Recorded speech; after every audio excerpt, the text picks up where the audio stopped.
நமது கர்த்தரும் சர்வ வல்லமையுள்ள தேவனும் பிதாவுமாய் இருக்கிற கர்த்தராகிய இயேசு கிறிஸ்துவுக்கே துதி, கனம், வல்லமை, மகிமை, புகழ்ச்சி, மேன்மை என்றென்றும் சதா காலமும் உண்டாவதாக. ஆமென். இன்றைய தலைப்பு கிறிஸ்துவுக்குள் மரிப்பது எப்படி? How to die in Christ. கர்த்தருக்குள் மரிப்பது என்பது உலகத்தை விட்டு நமது ஆத்துமா பிரிந்து இளைப்பாறுதற்குள் பிரவேசிப்பதாகும். இவ்விதமாய் கர்த்தருக்குள் மரிக்கிறவனுடைய ஆத்துமா இளைப்பாறுதலுக்குள் மீண்டும் பிரவேசிக்கிறது. ஏன் மீண்டும் என்கின்ற பதத்தை பயன்படுத்துகிறோம் என நீங்கள் நினைக்கலாம். சங்கீதம் 116:7 நீ உன் இளைப்பாறுதலுக்கு திரும்பு என வாசிக்கிறோம். இந்த வசனத்தில் உள்ள திரும்பு என்கின்ற சொல்லானது அவனுடைய ஆத்மாவானது தான் இருந்த இடத்திற்கு மீண்டும் திரும்பி செல்கிறதான ஒரு அர்த்தத்தை கொடுக்கிறதே. இது நமது ஆத்மாவுக்கு கர்த்தர் தமது சிலுவை மரணத்தின் மூலம் சம்பாதித்து தந்த நன்மை ஆகும். அந்த இடத்தில் சமாதானம் உண்டு என்று ஏசாயா 57:2 சொல்லுகிறது. ஒரு மனிதனுடைய உள்ளமே, அவனுடைய இருதயமே அவனுடைய ஆத்மா என்று பிலேமோன் 1:7 சொல்கிறது. பரிசுத்தவான்களின் ஆத்மா இப்போது இளைப்பாற போகிற பரதீசி என்னும் இடத்திற்கு பரமதேசம் என்றும் பெயர் உண்டு. எபிரேயர் 11:16. பழைய ஏற்பாட்டு காலத்தில் உலகத்தை விட்டு பிரிந்து போகும் எந்த ஆத்மாவுக்கும் நம் தேவனாகிய கர்த்தர் இளைப்பாறுதலிலும் சுதந்திரத்திலும் பிரவேசிக்கும் வாய்ப்பை தரவில்லை என்பதை உபாகமம் 12:9 மூலம் அறிய வருகிறோம்.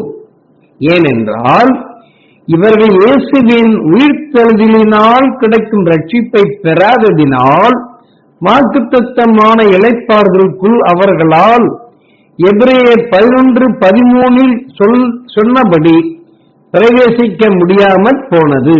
மேலும் பாவம் கழுவப்படாத நிலையில் இருந்ததால் பழைய ஏற்பாட்டு பசுத்தவான்களின் ஆத்துமாக்கள் யோவான் 1:9 சொல்லப்பட்ட பரிசுத்தமும் மெய்யான ஒளியுமாகிய கிறிஸ்துவுக்கு யோவான் 12:36 சொன்ன பிள்ளை என்கின்ற சுதந்திரத்தையும் இழந்து மரணத்தில் சிறைப்பட்டனர்.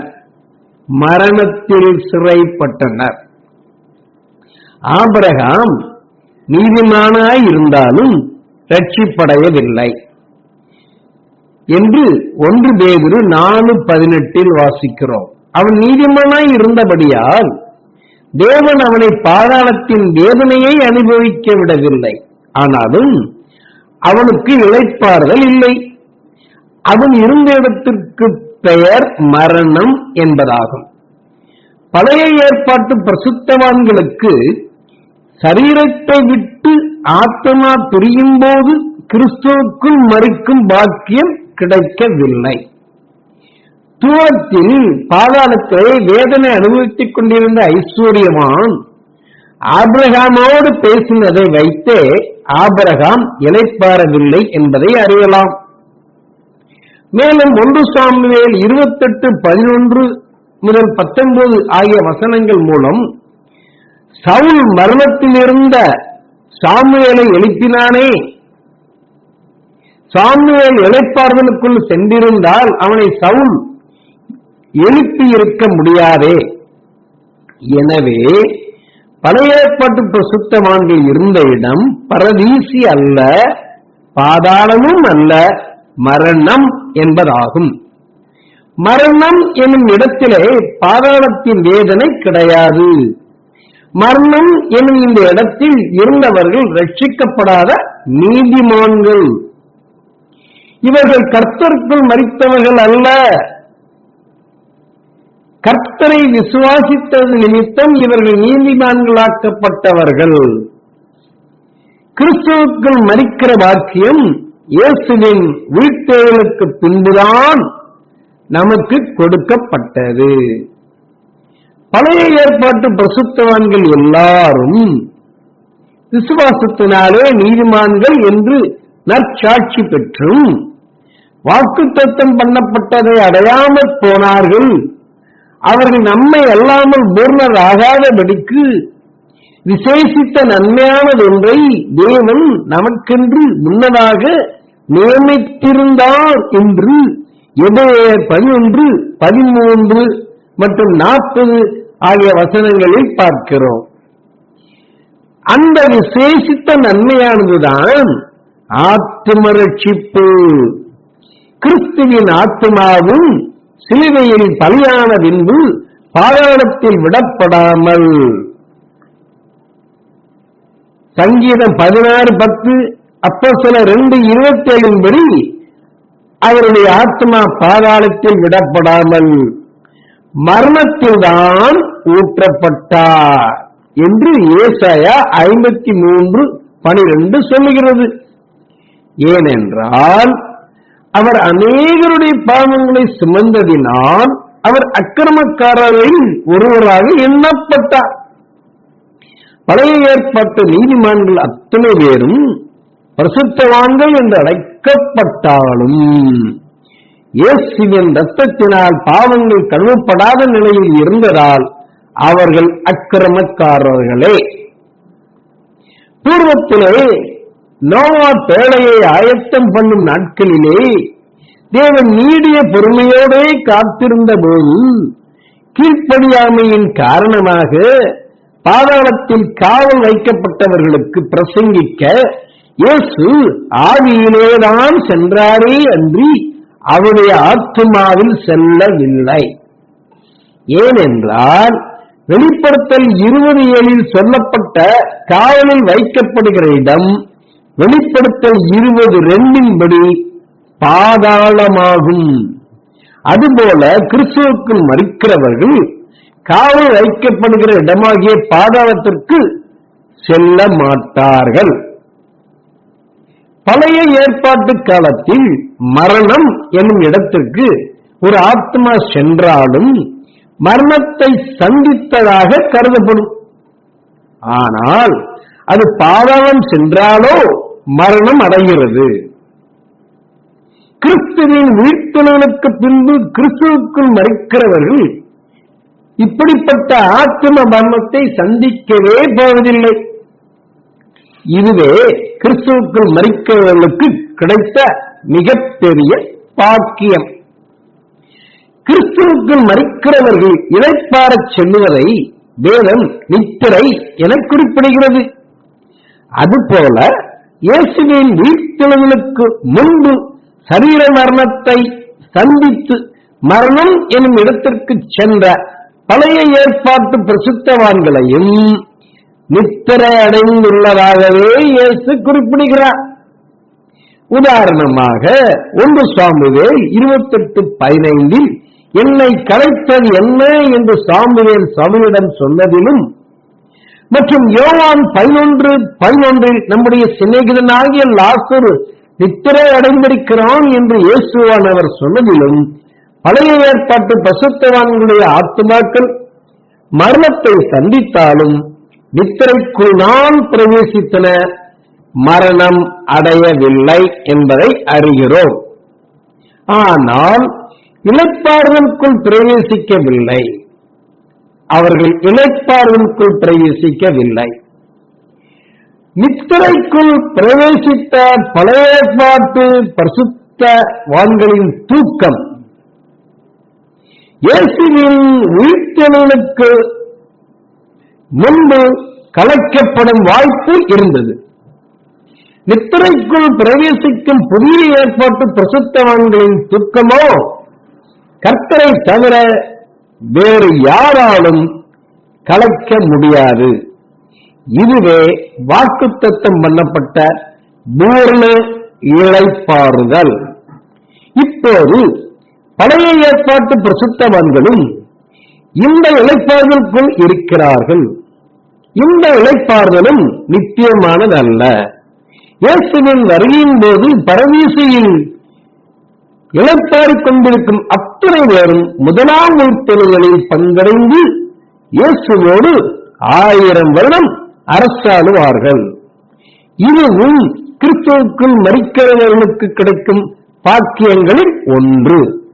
கிறிஸ்துவுக்குள் மரிக்கிறவர்கள் அத்துணை பேரும் பாவம் மன்னிப்பாகிய ரட்சிப்பை பெற்றவர்களே. எனவே பாவம் மன்னிப்பாகிய இந்த ரட்சிப்பை பெற என்ன செய்ய வேண்டும் என நாம் வேதத்தில் ஆராய கடமைப்பட்டுள்ளோம். இயேசு கிறிஸ்துவின் ரத்தம் நமது சகல பாவங்களையும் நீக்கி நம்மை சுத்திகரிக்கும் என்று 1 யோவான் 1:7 பார்க்கிறோம். ரோமர் 5:9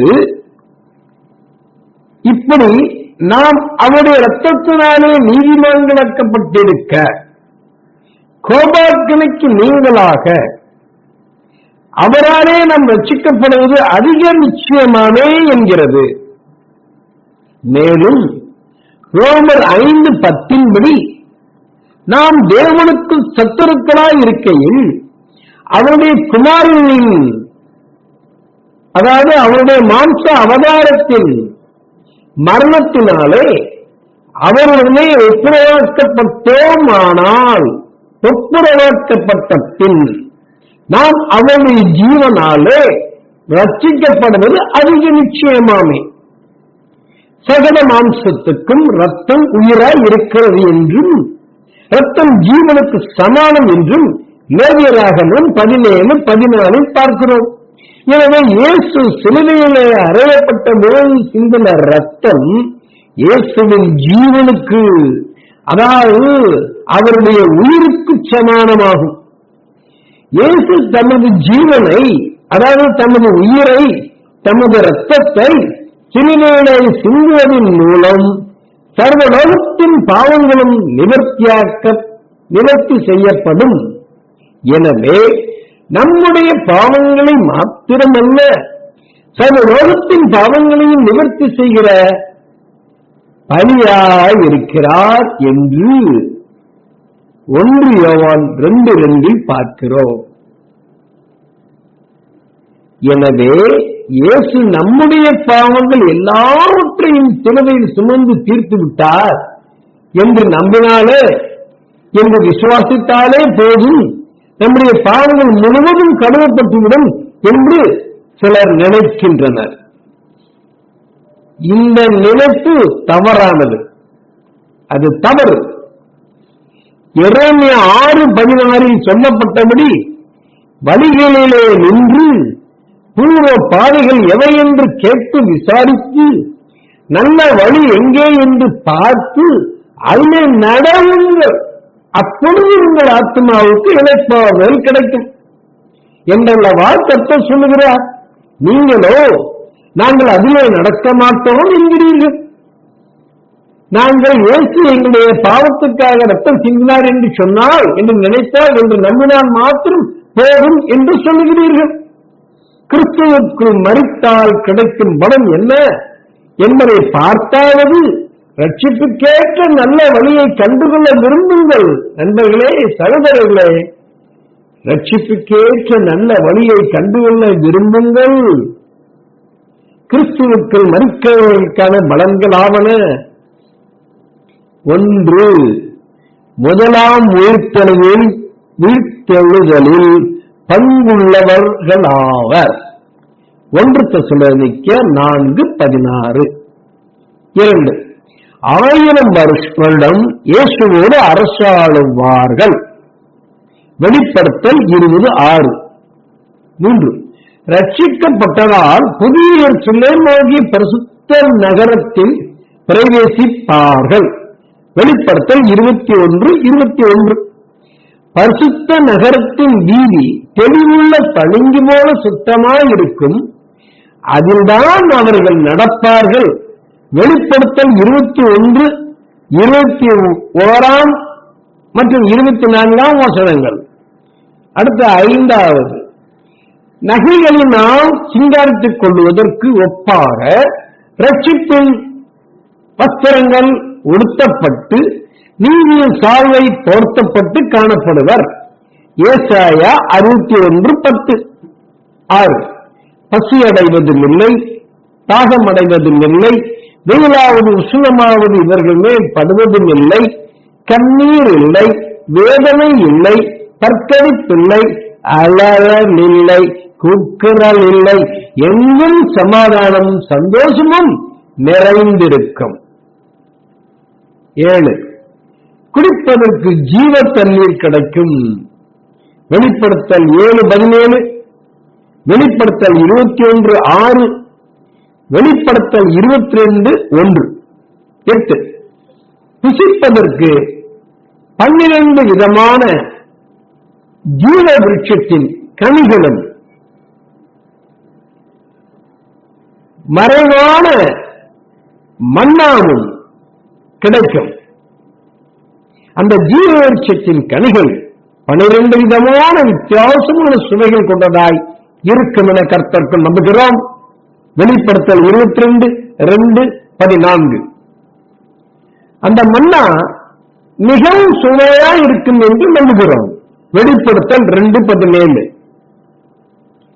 9, கர்த்தரும் ஆட்டுக்குட்டியானவருமாகிய சர்வ வல்லமையிலே தேவனுடைய மகிமையின் வெளிச்சத்திலே நடக்கும் பாக்கியம் கிடைக்கும்.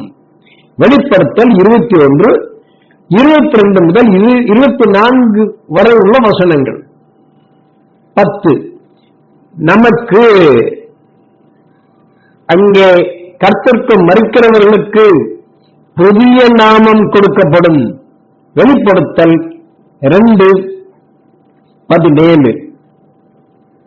மேற்சொன்ன பாக்கியங்களை அடைய இப்படிப்பட்ட 10 பாக்கியங்களையும் இன்னும் அதற்கு மேலாகவும் நாம் பெற்றுக்கொள்ள நாம் என்ன செய்ய வேண்டும்?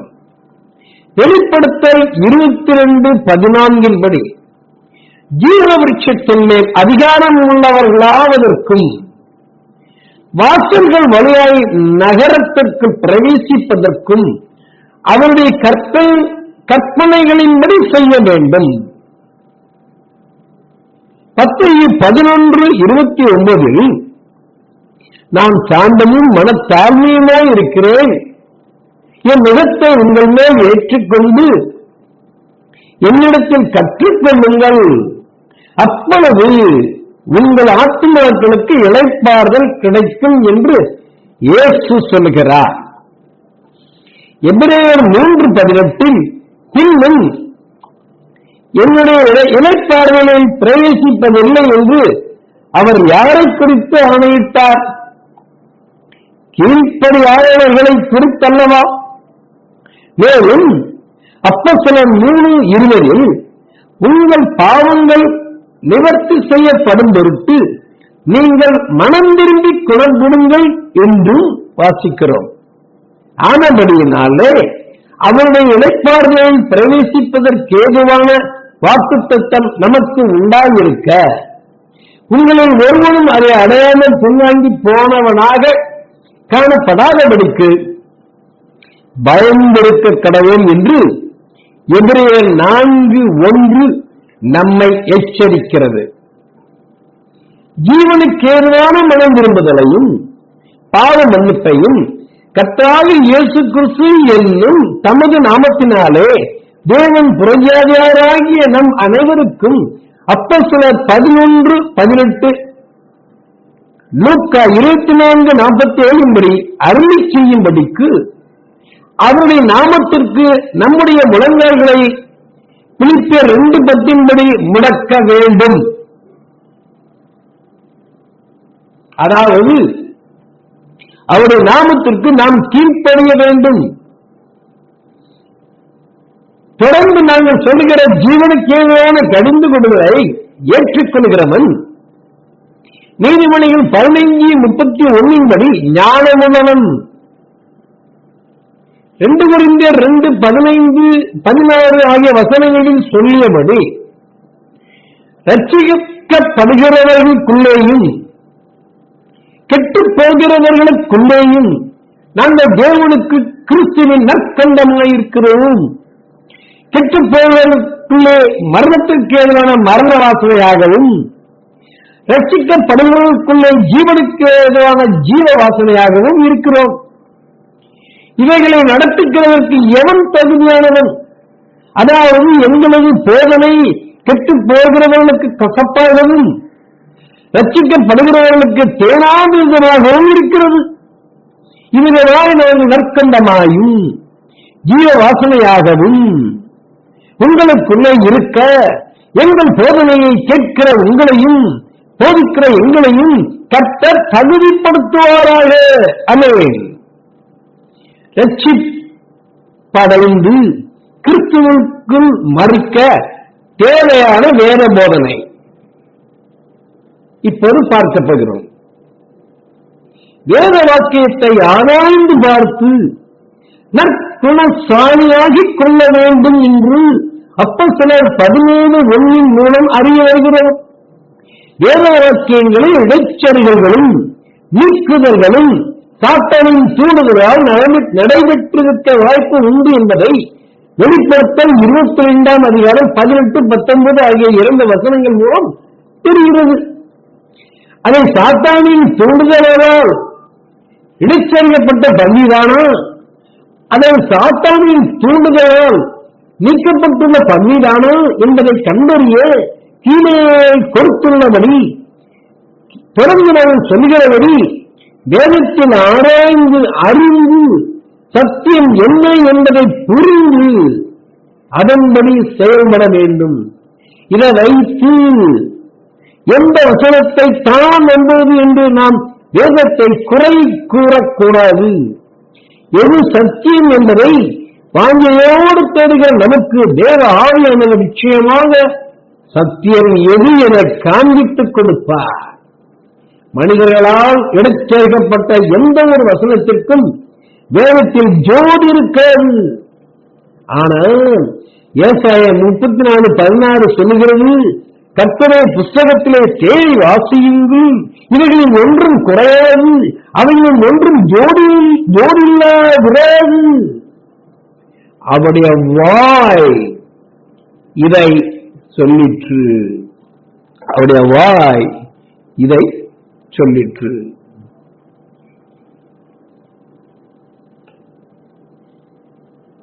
அவருடைய ஆவி அவைகளை சேர்க்கும்.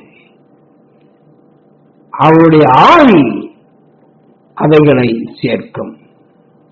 அப்போது சத்தியத்தை யோவான் 8:32 படி அறிய வருவோம். சத்தியம் நம்மை விடுதலையாக்கும். யோவான் 16:13 படி பரிசுத்த ஆவியானவரே சகல சத்தியத்திற்குள்ளும் நம்மை நடத்துவார்.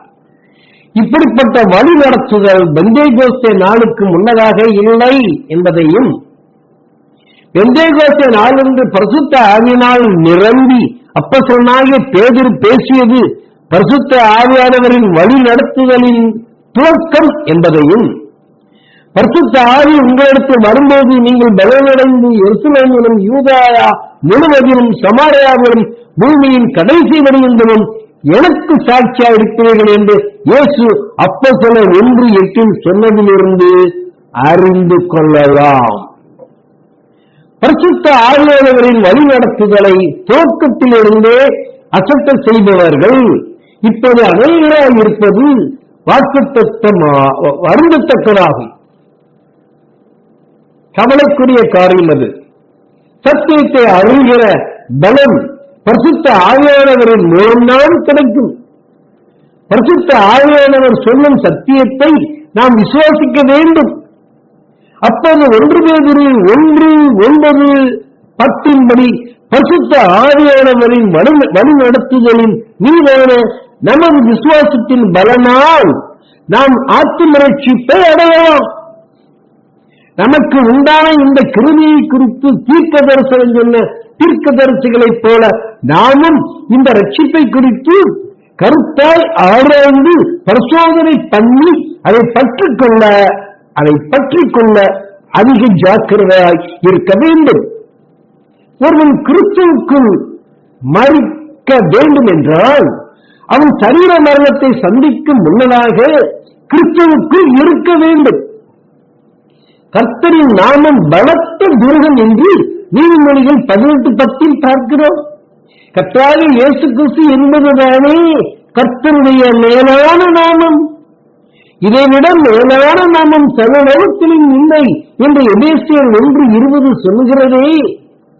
இந்த ஒரே நாமமே அப்போஸ்தலர் 4:12 நமக்கு ரட்சிப்பை தரும் பாதுகாப்பான நாமமாகும். இந்த நாமத்தை 1 தீமோத்தேயு 3:16 சொல்லப்பட்டபடி மாம்சத்தில் வெளிப்பட்ட தமது அவதாரத்துக்கு மாம்சத்தில் வெளிப்பட்ட இன்கார்னேட்டட் ஃப்ளெஷ்க்கு பிலிப்பியர் 2:11 தேவன் தமது எல்லா நாமங்களுக்கு மேலான நாமமாக கொடுத்துள்ளார். எரேமியா 23:6 மற்றும் எரேமியா 33:16 இவ்விதமாக வாசிக்கிறோம். அவர் அதாவது இரட்சகராகிய இயேசுவின் நாட்களில் யூதா ரட்சிக்கப்படும், இஸ்ரவேல் அதாவது எருசலேம் சுகமாய் வாசம் பண்ணும், இஸ்ரவேலர் எழுத்தாளர்களுக்கும் பிரவேசித்து சுகமாய் இருப்பார்களாம். அவருக்கு இடும் நாமம் நமது நீதியாய் இருக்கிற கர்த்தர் என்பதே. பிதாவாகிய தேவன் தமது அவதாரத்திற்கு இட்ட நாமம் பிதாவின் நாமம் என்பதை இதிலிருந்து அறிந்து கொள்ளுகிறோம்.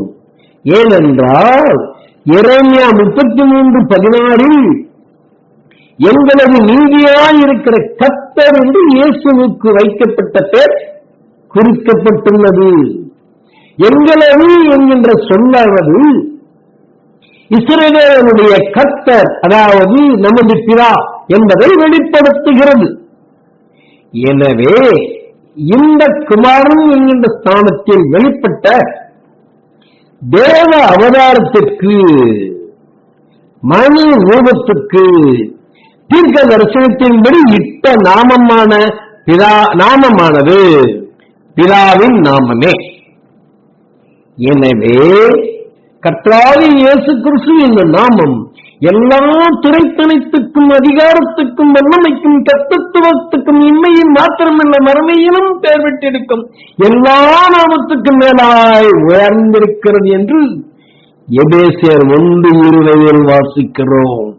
இந்த வசனத்தை ஆராய்ந்து பார்த்தால் எல்லா வல்லமை என்ற சொற்களானது இயேசு சர்வ வல்லமை உடையவர் என்பதையும் எல்லா துறைத்தனத்துக்கும் அதிகாரத்துக்கும் என்கின்ற கருத்தானது இயேசுவை நித்தியானந்தமுள்ள ஏக சக்கராதிபதி ராஜாவி ராஜா என்பதையும் எல்லா கர்த்தத்துவக்கும் என்ற சொற்களானது இயேசுவே கர்த்தாவி கர்த்தா தெய்வத்துவத்தின் பரிபூர்ணம் உடையவர் என்பதையும் அறிந்து கொள்ளலாம்.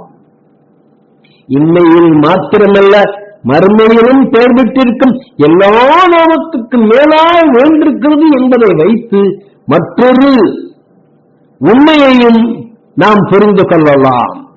மறுமை என்பது பரலோகமாகும். மத்தேயு 23:9 பரலோகத்தின் ஒருவர்தான் இருக்கிறார், அவர்தான் பிதா. பழைய ஏற்பாட்டு காலங்களிலே யெகோவா என்ற நாமமே பிதாவின் மேலான நாமமாகும். எபேசியர் 1:20 இயேசு என்ற நாமம் மறுமையிலும் பெயர் பெற்றிருக்கும் எல்லா நாமத்துக்கும் மேலாய் வாழ்ந்திருக்கிறது என்று சொல்லப்பட்டிருப்பதால் இயேசு என்ற நாமமானது யெகோவா என்ற நாமத்திற்கும் மேலானது என்பதை அறிந்து கொள்ளுகிறோம். யோவான் 5:43 இயேசு சொல்லியபடி இயேசு என்ற நாமம் பிதாவின் மேலான நாமமாகும். இயேசு என்பது பிதாவின் நாமம் என்கின்ற இந்த நாமத்தின் மேலான விசுவாசத்தின் பலன்தான். 1 பேதுரு 1:9 சொல்லப்பட்ட ஆத்தும ரட்சிப்பு. யெகோவா என்கின்ற பிதாவின் நாமத்தின் மேலான விசுவாசத்தின் பலன் சரீர ரட்சிப்பு மாத்திரமே. இஸ்ரவேலின் சத்துருக்களை எல்லாம் கர்த்தர் அவர்கள் கையில் ஒப்புக் கொடுப்பதையே அவர்களது இணைப்பார்களாக வேதம் யோசுவா 21:44, 2 சாமுவேல் 7:1-11, 2 நாளாகமும் 15:15, 2 நாளாகமும் 20:30, எஸ்தர் 9:21 என்று அநேக இடங்களில் குறிப்பிடுகிறது. யோசுவா 23:1 படி இது கர்த்தர் இஸ்ரவேலை சுற்றிலும் இருந்த அவர்களுடைய எல்லா சத்துக்களாலும் யுத்தமில்லாதபடிக்கு பண்ணின இணைப்பார்கள். இது ஆத்மாவுக்குரிய இணைப்பார்கள் அல்ல, சரீர இணைப்பார்கள். அதாவது ஆத்ம ரட்சிப்பு அல்ல, சரீர ரட்சிப்பையே இஸ்ரவேலர் யெகோவா என்னும் நாமத்தில் அடைந்தார்கள். ஏனென்றால் யெகோவா என்னும் நாமத்தில் ஆத்ம ரட்சிப்பு கிடையாது. ஆத்மாவிற்கே சரீரத்தை விட வேற முக்கியத்துவம் கொடுக்கிறது. அதனால் தான் மத்தேயு 10:28 ஆத்மாவை கொல்ல வல்லவர்களாய் இராமல் சரீரத்தை மாத்திரம் கொள்கிறவர்களுக்கு நீங்கள் பயப்பட வேண்டாம், ஆத்மாவையும் சரீரத்தையும் நரகத்திலே அழிக்க வல்லவருக்கே பயப்படுங்கள் என்று இயேசு சொன்னார். கொல்லுகிறவர்கள் மாம்ச சரீரத்தை மாத்திரம்தான் கொள்ளுவார்கள். ஆனால் ஆத்மாவையும் ஆவியின் சரீரத்தையும் நரகத்திலே அழிக்க, அதாவது 2ஆம் மரணமாகிய அக்கினி கடலுக்குள் ஆத்மாவையும் ஆவியின் சரீரத்தையும் தள்ளிவிடுகிற சக்தி கர்த்தர் இயேசு கிறிஸ்து ஒருவருக்கே உண்டு. கிறிஸ்துவுக்குள் மரிப்பவர்களே இந்த அழிவுக்கு தப்ப முடியும். அதாவது மத்தேயு 10:22, மத்தேயு 25:13, மார்க்கு 13:13 ஆகிய வசனங்களின்படி முடிவு வரியந்தன் கர்த்தருக்குள் நிலை நிற்பவனே இறுதி ரட்சிப்பை அடைவான். அப்போது நாமே எபிரேயர் 3:6 சொல்லப்பட்டபடி இயேசுவின் ஈடாய் இருப்போம். இந்நிலை ஏற்பட்டால் 1 Corinthians 1:9 தேவனுடைய குமாரனும், அதாவது தேவனுடைய அவதாரமும், அதாவது தேவனுடைய மனுஷ ரூபமும் நம்முடைய கர்த்தருமாய் இருக்கிற இயேசு கிறிஸ்துவுடனே இவ்வுலகத்தில் இருக்கும்போது ஐக்கியமாயிருப்போம். இதுவே கிறிஸ்துவுக்குள் உலகில் வாழும் விதமாகும். நாம் கிறிஸ்துவுக்குள் இருந்தால் ரோமர் 6:11 படி நாம் நம்மை பாவத்திற்கு மறுத்தவர்களாகவும் நம்முடைய கர்த்தராகிய இயேசு கிறிஸ்துவுக்குள் தேவனுக்கென்று பிழைத்திருக்கிறவர்களாகவும் எண்ணிக்கொள்ள வேண்டும். 1 Corinthians 1:5 சொல்லியுள்ளபடி நாம் இயேசு கிறிஸ்துவுக்குள்ளாய் எல்லா உபதேசத்திலும், எல்லா அறிவிலும், மற்றெல்லாவற்றிலும் சம்பூர்ணம் உள்ளவர்களாக்கப்பட்டிருக்க வேண்டும். அதாவது 1 தீமோத்தேயு 4:16 சொல்லியபடி உன்னை குறித்தும் உபதேசத்தை குறித்தும் எச்சரிக்கையாயிரு, இவைகளில் நிலை கொண்டிரு, இப்படி செய்வாயானால் உன்னையும் உன் உபதேசத்தை கேட்பவர்களையும் ரட்சித்துக் கொள்ளுவாய். அதாவது வேதத்தில் திருத்துவம், திரு ஏகத்துவம் போன்ற வார்த்தைகள் இல்லாதிருக்கும் போது அவைகளின் உபதேசத்தை குறித்து எச்சரிக்கையாயிருந்து அவர்களை விட்டு விலக வேண்டும் என்று மத்தேயு 16:12 இயேசுவும் ரோமர் 16:17 பவுலும் நமக்கு புத்தி சொல்லி இருக்கிறார்களே. திருத்துவமும் திரு ஏகத்துவமும் ஏதும் கற்றுக் கொடுக்கிற உபதேசம் அல்ல. இது தேவனுக்கும் நமக்கும் இடையேயும் நமக்குள்ளும் பிரிவினைகளையும் இயேசுவின் மீதான விசுவாசத்திற்கு இடங்களையும் உண்டாக்கும். அநேக சபைகளிலே திருத்துவம், திருத்துவம் என்னும் வேதத்தில் இல்லாத மனுஷனுடைய கற்பனைகளை உபதேசங்களாய் போதித்து வீணாய் இயேசுவுக்கு ஆராதனை செய்கிறார்கள் என்று ஏசாயா தீர்க்கதரிசி நன்றாய் சொல்லியிருக்கிறான் என்று மத்தேயு 15:9, மார்க்கு 7:7 ஆகிய வசனங்களில் இயேசு சொன்னதாக காண்கிறோம்.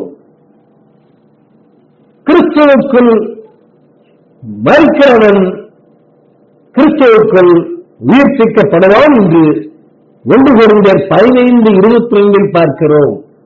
பரிசுத்த ஆவியானவரின் அபிஷேகமே நம்மை கிறிஸ்துவுக்குள் சிறப்படுத்தும் என்று 2 கொரிந்தியர் 1:21 மூலம் அறிய வருகிறோம். 2 கொரிந்தியர் 5:17 ஒருவன் கிறிஸ்துவுக்குள் இருந்தால் புது சிருஷ்டியாயிருக்கிறான், பழையவைகள் ஒளிந்து போயின, எல்லாம் புதிதாயின என்று வாசிக்கிறோமே. எனவே கலாத்தியர் 2:17 படி கிறிஸ்துவுக்குள் நீதிமான்களாக்கப்படும்படி நாடுகிற நாமும் பாவிகளாக காணப்படக்கூடாது, அதாவது பாவம் செய்யக்கூடாது. கிறிஸ்துவுக்குள் இருக்கிறவர்கள் என்று நாம் காணப்பட வேண்டும் என்றால் நாம் மரித்தோரிலிருந்து உயிரோடு எழுந்திருப்பதற்கு தகுதியாகும்படிக்கு அவருடைய மரணத்திற்குள்ளாக வேண்டும் என்று பிலிப்பியர் 3:10 மூலம் அறிய வருகிறோம். எனவே பிலமோன் 1:9 படி நீங்கள் செய்யத்தக்கதை உங்களுக்கு கட்டளையின்படிக்கு கிறிஸ்துவுக்குள் நாங்கள் துணியத்தக்கவர்களாய் இருந்தாலும், கிறிஸ்துவுக்குள் நாங்கள் துணியத்தக்கவர்களாய் இருந்தாலும் அப்படி செய்யாமல் அன்பின் நிமித்தம் இப்போது உங்களிடம் மன்றாடுகிறோம். ஏனெனில் கலாத்தியர் 3:27 படி கிறிஸ்துவுக்குள்ளாக ஞானஸ்நானம் பெற்றவர்கள் எத்தனை பேரோ அத்தனை பேரும் கிறிஸ்துவை தரித்துக் கொள்கிறார்கள். இதுதான் கிறிஸ்துவுக்குள் நுழையும் ஒரே வழி என வேதம் நமக்கு கற்பிக்கிறது. அதாவது இதுதான் பாவ மன்னிப்புக்கென்று கொடுக்கப்படுகிற ஒரே ஞான ஸ்நானம் ஆகும். இது பாவ மன்னிப்புக்கென்று கொடுக்கப்படுகிற ஒரே ஞான ஸ்நானம் கிடைப்பது ஆகும். கிறிஸ்துக்குள்ளான ஞான ஸ்நானம் ஆகிய கர்த்தராகிய இயேசு கிறிஸ்துவின் நாமத்தினாலான ஞான ஸ்நானத்திற்கு கீழ்ப்படிகிறவர்களின் பாவங்கள் அப்போஸ்தலர் 2:38 உள்ளபடி மன்னிக்கப்படுவதே இதற்கு காரணம். இந்த ஞானஸ்நான கீழ்ப்படுதலில் கர்த்தர் நம்மோடு பண்ணும் நித்திய உடன்படிக்கை இருக்கிறது என்பதை ஏசாயா 61:8 மூலம் அறிய வருகிறோம். கர்த்தர் நம்மோடைய பண்ணும் உடன்படிக்கை ஆவது, நான் என்னுடைய பிரமாணங்களை உங்களுடைய இருதயங்களிலே வைத்து அவர்களை உங்களுடைய மனதிலே எழுதுவேன் என்பதாகும். அப்போது நம்முடைய பாவங்களையும் நம்முடைய அக்கிரமங்களையும் நான் இனி நினைப்பதில்லை என்று கர்த்தர் சொல்லுகிறார் என்று எபிரேயர் 10:16-17 வாசிக்கிறோம். இதுதான் இருதய விருத்த சேதனம். இதன்படி மனம் திரும்பிய நம்முடைய பாவங்கள் அனைத்தும் மன்னிக்கப்படும். கிறிஸ்து இயேசுக்குள்ளாக ஞானஸ்நானம் பெற்ற நம் அனைவரும் அவருடைய மரணத்துக்குள்ளாக ஞானஸ்நானம் பெற்றதை அறியாமல் இருக்கிறீர்களா என்று ரோமர் 6:3 நம்மை பார்த்து கேட்கிறது. இதன் அர்த்தம் என்னவென்றால், கர்த்தராகிய இயேசு கிறிஸ்து நாமத்தினாலே ஞானஸ்நானம் பெற்றவர்கள் கிறிஸ்துவானவர் மரணம் அடைந்ததற்கு ஒப்பனையாக பாவத்துக்கு மரித்திருக்கிறார்கள் என்பதாகும். இனி பாவம் அவர்களை ஆட்கொள்ளாது. கிறிஸ்துக்குள்ளான இந்த ஞானஸ்நானத்தினாலே அவருடைய மரணத்தின் சாயலில் நாம் இணைக்கப்பட்டவர்களானால் அவர் உயிர்த்தெழுதலின் சாயலிலும் இணைக்கப்பட்டிருப்போம் என்று ரோமர் 6:5 கிறிஸ்துவனுடனே கூட நாம் மரித்தோமானால் அவருடனே கூட பிழைத்தும் இருப்போம் என்று ரோமர் 6:8 சொல்லுகின்றன. இவ்விதமாய் கிறிஸ்துவின் மரணத்தின் சாயலில் இணைக்கப்பட்டவர்களே சரீரத்தை விட்டு பிரியும் போது கிறிஸ்துவுக்கு மரிக்கும் வாய்ப்பை பெற முடியும். இதை கேட்க நீங்கள் இப்போது தாமதிக்கிறது என்ன? பவுலுக்கு அனனியா அப்போஸ்தலர் 22:16 சொன்ன ஆலோசனையின்படி நீங்கள் உடனே எழுந்து கர்த்தருடைய நாமத்தை தொழுது கொண்டு கொர்நேலியுவை பெற்றார் பேதுரு அப்போஸ்தலர் 10:48 இட்ட கட்டளையின்படி, கொர்நேலியு வீட்டாருக்கு பேதுரு இட்ட கட்டளையின்படி கர்த்தருடைய நாமத்தில் ஞானஸ்நானம் பெற்று உங்கள் பாவங்கள் போக கழுவப்படுங்கள். இயேசு கிறிஸ்துவின் நாமத்தினாலான ஞானஸ்நானத்தை பழைய ஏற்பாட்டு பரிசுத்தவான்கள் பெறாத காரணத்தினால்தான் கிறிஸ்துவுக்குள் மரிக்கும் பாக்கியத்தை இழந்தார்கள். நம்மை ஒருவரும் கிறிஸ்துவுக்குள் மரிக்கும் பாக்கியத்தை இழந்து போகாதபடிக்கு இயேசு கிறிஸ்துவின் நாமத்தினாலே கொடுக்கப்படும் ஞானஸ்நானத்துக்கு உடனே கீழ்ப்படிவோமாக. கர்த்தராகிய இயேசு கிறிஸ்துவின் நாமத்தினாலான ஞானஸ்நானத்திற்கு நீங்கள் ரகசியமாய் கீழ்ப்படிய நினைக்காமல் ரோமர் 16:19 சொல்லியுள்ளபடி உங்கள் கீழ்ப்படுதல் யாவருக்கும் தெரிந்திருக்க வேண்டும். ரகசியமாக கிறிஸ்துக்குள்ளான ஞானஸ்நானத்திற்கு உட்படுவதும் கிறிஸ்துக்குள்ளான இந்த ஞானஸ்நானத்திற்கு உட்படாமல் இருப்பதும் ஒன்றே. உங்கள் கீழ்ப்படுதல் யாவருக்கும் தெரிய வரும்போது கிறிஸ்துக்குள்ளான உங்களது இந்த சாட்சி அனைவருடைய கீழ்ப்படுதலுக்கு காரணமாய் அமையும். அப்போது நீதிமொழிகள் 18:10 பலத்த சுருகமாகிய கர்த்தருடைய நாமத்திற்கு ஓடி நீங்கள் சுகமாயிருப்பீர்கள். ஆமென். ஏனென்றால் உபாகம் 28:10 கர்த்தருடைய நாமம் உனக்கு தரிக்கப்பட்டது என்று பூமியின் ஜனங்கள் எல்லாரும் கண்டு உனக்கு பயப்படுவார்கள். சங்கீதம் 102:17 அப்பொழுது ஜாதிகள் கர்த்தருடைய நாமத்துக்கும் பூமியில் உள்ள ராஜாக்கள் எல்லாரும் கர்த்தருடைய மகிமைக்கும் பயப்படுவார்கள். ஏனென்றால் சங்கீதம் 124:8 நம்முடைய சகாயம் வானத்தையும் பூமியையும் உண்டாக்கின கர்த்தருடைய நாமத்தில் உள்ளது. இவ்விதமாய் சங்கீதம் 50:10 நீங்கள் கர்த்தருடைய நாமத்தை கர்த்தராகிய இயேசு கிறிஸ்து என்று நம்பி நமது மெய்யான தேவனாகிய இயேசு கிறிஸ்துவை சார்ந்து கொள்ள கடவீர்களாக. நீங்கள் 6:9 ஞானம் உள்ளவன் கர்த்தருடைய நாமத்தை கர்த்தராகிய இயேசு கிறிஸ்து என்னும் மேலான நாமத்தை ஞானஸ்நானத்துக்கு ஏற்றது என மதிப்பான். செப்படையார் 3:12 கர்த்தருடைய நாமத்திலே இப்படிப்பட்ட நம்பிக்கை நமக்கு வேண்டும். அப்போது சகரியா 6:12 சொல்லப்பட்டபடி இயேசுவானவர் தம்முடைய ஸ்நானத்திலிருந்து முளை தெலும்பி கர்த்தருடைய ஆலயத்தை நமக்குள் கட்டுவார். 1 கொரிந்தியர் 6:19 நமது சரீரமானது நாம் தேவனாலே பெற்றும் நம்மில் தங்கியும் இருக்கிற பரிசுத்த ஆவியினுடைய ஆலயமாய் இருக்கிறது என்றும் நாம் நம்முடையவர்கள் அல்ல என்றும் அறிவீர்களா? இந்த நம்பிக்கையினாலே உண்டாகும் தைரியத்தையும் மேன்மை பாராட்டலையும் முடிவு வரையும் உறுதியானாய் எபிரேயர் 3:6 பற்றிக் கொண்டிருப்போமோ நாமே அவருடைய வீடாயிருப்போம். அப்போது உயிரோடு இருக்கும் போதே கிறிஸ்து நமக்குள்ளும் நாம் கிறிஸ்துவுக்குள்ளும் இருப்போம். அப்போது மரிக்கும் போதும் நாம் நிச்சயமாக கிறிஸ்துவுக்குள் மரிப்போம். மேலும் ரோமர் 14:8 நாம் பிழைத்தாலும் கர்த்தருக்கென்று பிழைக்கிறோம், நாம் மரித்தாலும் கர்த்தருக்கென்று மரிக்கிறோம். ஆகையால் நாம் பிழைத்தாலும் மரித்தாலும் நாம் கர்த்தருடையவர்களாக இருக்கிறோம். அதாவது கர்த்தருக்குள் மாம்ச சரீரத்தில் உலகில் வாழ்பவர்களாகவும் பின்பு கர்த்தருக்குள் மரித்து பரலோகத்தில் வானத்துக்குரிய மேனியில் அவரோடு கூட வாழ்பவர்களாகவும் இருப்போம். ஜெபம். ஏசப்பா ஏசப்பா ஏசப்பா ஏசப்பா ஏசப்பா ஏசப்பா ஏசப்பா ஏசப்பா நான் பிழைத்தாலும் உமக்குள்ளே, நான் மரித்தாலும் உமக்குள்ளே, நான் பிழைத்தாலும் உமக்குள்ளே, நான் மரித்தாலும் உமக்குள்ளே.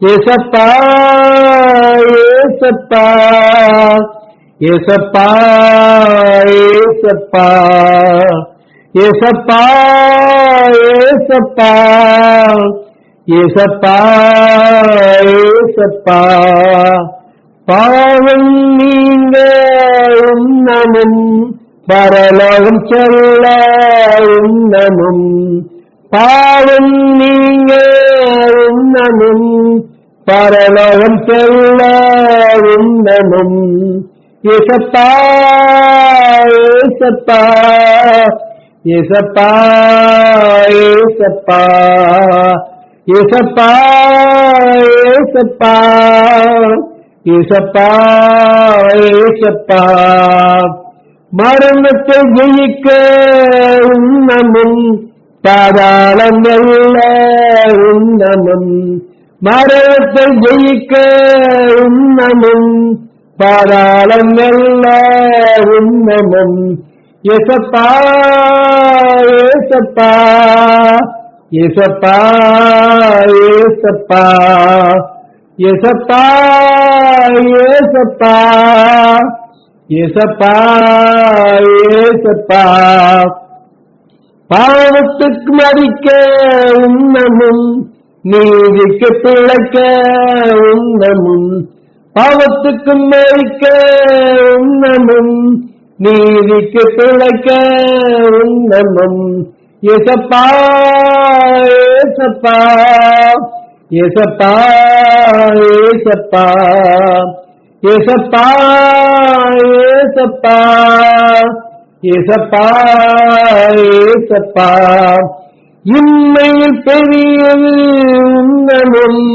மறுமையில் பெரியது உன்னமும் இம்மையில் பெரியது உன்னமும் மறுமையில் பெரியது உன்னமும் ஏசப்பா ஏசப்பா ஏசப்பா ஏசப்பா ஏசப்பா ஏசப்பா ஏசப்பா ஏசப்பா நான் பிழைத்தாலும் உமக்குள்ளே நான் மரித்தாலும் உமக்குள்ளே நான் பிழைத்தாலும் உமக்குள்ளே நான் மரித்தாலும் உமக்குள்ளே.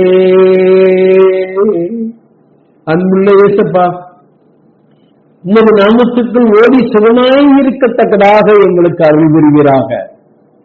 உமது நாமத்துக்குள்ளான ஞானஸ்தானத்திற்கு கீழ்ப்படித்தக்க மனதை அநேகருக்கு தந்து அநேகருடைய பாவங்களை கழுவி ஆசீர்வதிக்க உமது பரிசுத்த நாமமாகிய கர்த்தர் இயேசு கிறிஸ்து நாமத்திலே வேண்டுகிறோம். பரமபிதாவாகிய இயேசுவே. ஆமென், ஆமென், ஆமென்.